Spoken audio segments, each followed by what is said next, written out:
Hello, sports lovers. Welcome to the most authoritative sporting channel here on social media.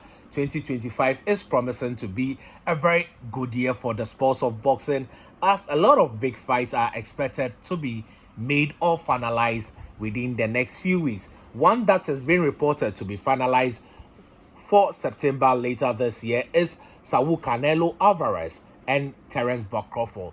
These two pugilists are former undisputed champions and they are both 4 division world champion. It is an interesting challenge that Crawford is taking on, and it will be a very interesting fight to see how Canelo Alvarez is able to handle Terence Crawford.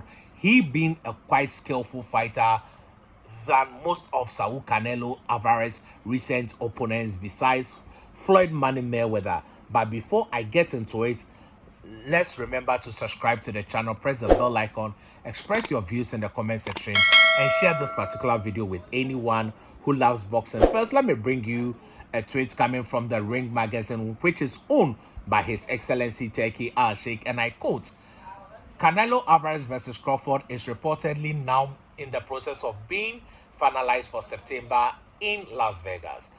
Fights will take place at 168 pounds for Canelo's super middleweight world belts with no rehydration clause, according to Mike Coppinger. That is a very interesting conclusion. There is no rehydration clause, and I think that this fight, we should give first and foremost thanks to His Excellency Turkey Al-Sheikh, because without his financial backing, this fight would never have manifested, because Canelo Alvarez has stated clearly that he is not interested in the fight until they pay him a certain amount of money. As Terence Crawford first suggested that he would be interested in a Canelo fight if only it was at a catch weight of 164, but he has later made a U-turn and taken the fight at 168. We all know that after Terence Crawford beat Spence, he dismissed the fight when he was asked on Breakfast Club. But upon further reflection, he realized that he would be challenging himself and getting into the great books of boxing, becoming undisputed as at that time in 3 divisions, and also it is quite financially rewarding to face someone like Canelo Alvarez. Now, the fact that there is no rehydration clause makes it very interesting, because that means that there is no limit that Canelo Alvarez can rehydrate to if only he can perform at full efficiency. But for Terence Crawford, would he come in at the 168-pound weight limit? As we hear, he is the faster man of the two, quicker on his feet. If he goes up to 2 weight up in order to compete at 168 pounds, would he still have all those abilities? All that would be answered in September. But now, Terence Crawford has not competed in the 168 division. Canelo Alvarez has also been out of the ring for quite some time now. It is very reasonable that both of them have a warm-up fight prior to September.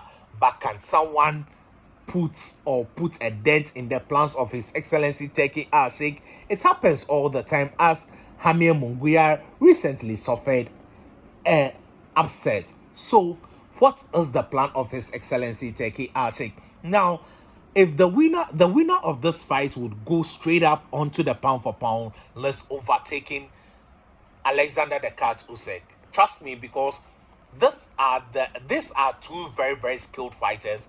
These are top 10 pound for pound fighters facing each other, and the winner to me then becomes number 1 in the pound for pound division. Now, another thing I want us to look at is that how the estimated number of pay-per-view buys, because this fight would be happening in the United States, and I think that this fight can easily do a 1.5 million pounds, as the Mexican and the black community would be chanting for each group for their favorites to come up victorious. But there is a lot at stake for Canelo Alvarez. If he loses to Terence Crawford, what happens to his legacy? I think that his legacy will still remain intact. Maybe there would be a dent, but you can't take away the things Saul Canelo Alvarez has done for the sports.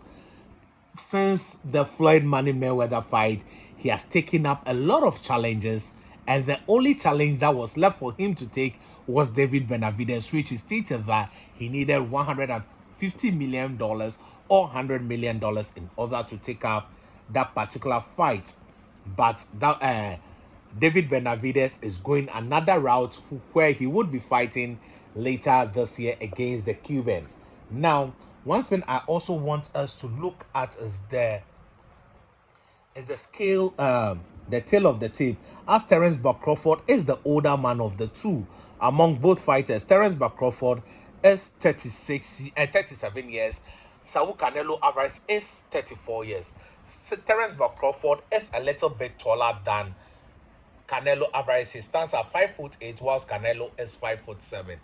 Terence Crawford's last fight he fought at 154 pounds, where he became victorious against Madrimov, while Saul Canelo Alvarez was the former undisputed champion at 168. Though Canelo is the bigger man of the two, Terence Crawford, a smaller man but has a very long reach, which stands at 74 inches, whilst Canelo reach is 70. Canelo has lost twice, drawn twice, and won 62 fights, whilst Crawford remains undefeated. So these are two good operators that are going to face each other, and I'm waiting till September in order to pass my verdict.